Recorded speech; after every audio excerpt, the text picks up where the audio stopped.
성령 강림 10일 기도회 안녕하세요. 최정연 목사입니다. 오늘도 기도에 동참하시는 여러분에게 성령이 충만하게 임하시기를 축원드립니다. 오늘 말씀은 사도행전 2장 5절에서 13절입니다.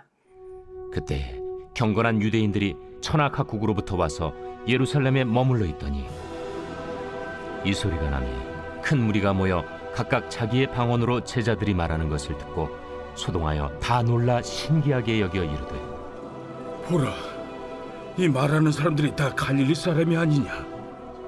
우리가 우리 각 사람이 난고 방언으로 듣게 되는 것이 어찌 됨이냐?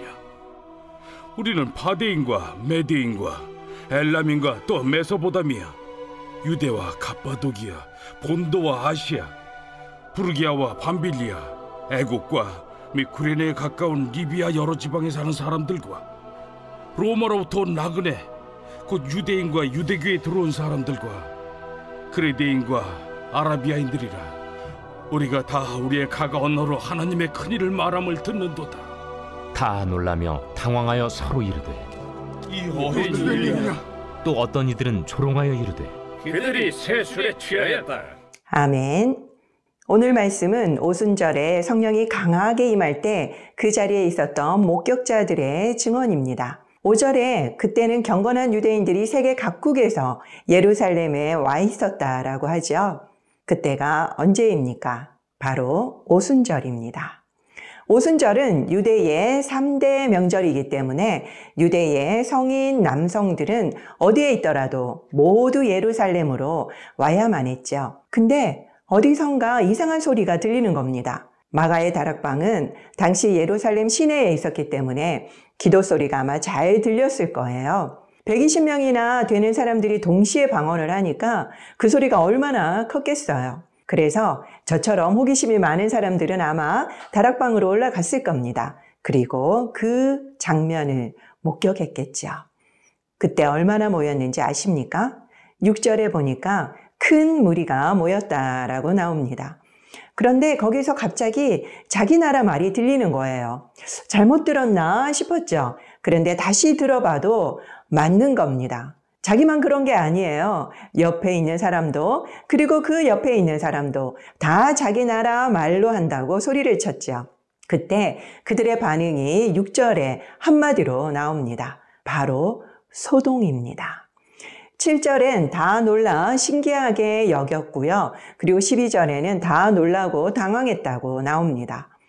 이들은 다 갈릴리인인데 어떻게 외국어를 할 수가 있지? 어떻게 우리나라 말로 하지? 라고 말이죠. 9절에서 11절에 보면요. 당시 사람들의 출신지가 나옵니다. 최소 15개 이상의 지역에서 왔음을 알 수 있죠. 이렇게 성령이 임하면은 초자연적인 현상이 일어납니다. 혀가 저절로 움직이고 방언을 하죠. 한글도 모르시는 할머니가 영어로 방언하시는 경우도 많습니다. 그리고 치유의 능력이 나타나기도 합니다. 제가 아는 분은요, 상대방의 몸 안이 다 보여서 어디가 얼마만큼 아픈지 알 수도 있었습니다. 그리고 못 걷던 사람들도 뛰기도 하죠. 그리고 다리뼈가 자라기도 합니다. 그리고 치아에 금이 생기기도 하죠. 그리고 불이 몸에 임하면요, 병이 저절로 낫기도 합니다.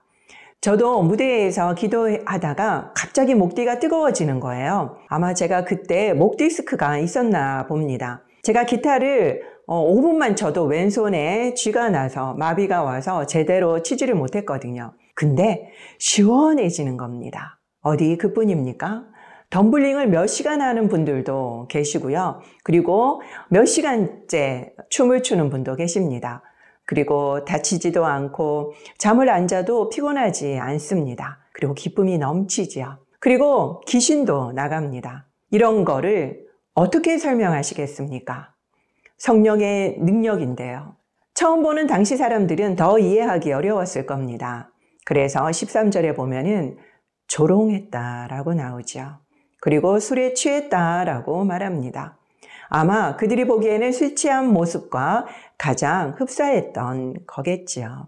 그러니까 제가 처음 방언받았을 때가 생각나네요. 제가 대학생일 때 예수전도단에서 처음으로 중보기도 세미나를 했었습니다.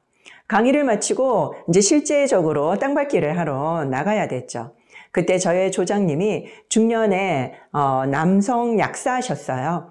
그런데 땅밟기는 방언으로 해야 된다는 겁니다. 그래서 방언을 못하는 사람은 손을 들으라고 이야기를 하시더라고요. 당시 장로교는요, 순복음 교회를 이단으로 규정하고 방언에 대해서 대단히 엄격할 때였어요. 그래서 저도 방언을 한 적이 단 한 번도 없었었죠. 그런데 그분이 저에게 할렐루야를 따라하라는 겁니다. 순복음 교회에서 방언을 받는 방법이었죠. 제가 잘 알고 있었지만 연세 많으신 분이 그러시니까 어쩔 수 없었습니다. 그래서 너무나도 부끄러운데도요, 따라했습니다. 그랬더니 그분이 제가 방언을 한다는 거예요. 그러면서 방언 통변까지 해주시는 겁니다. 내용은 물론 좋은 내용이었습니다. 그런데요, 그것을 들으면서 속으로 이건 또 뭐래? 이분이 지어서 하는 거 아니야? 라고 의심을 했습니다. 그러면서 그분이 집에 가서 계속 하라고 하시더라고요. 제가 집에 가서 잠깐 해봤죠. 그랬더니 정말 정신이 이상해지는 거 아니야? 라는 생각이 들어서 더 이상 못했습니다. 그리고 그 뒤로는 단 한 번도 한 적이 없죠.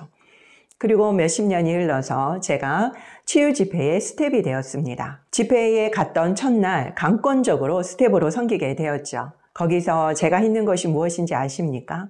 바로 1년 동안 회개 기도였습니다. 제가 대학생 때 받았던 그 방언을 무시한 것을 혼내시더라고요. 그러면서 다시 그 방언을 하게 하셨습니다. 제가 함부로 성령을 판단하고 제안했던 죄를 회개했죠.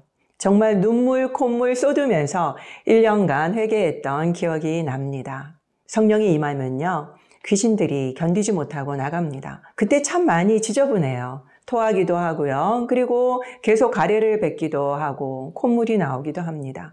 몸 안에 있던 더럽고 악한 것들이 그런 식으로 몸 밖으로 나가는 거죠.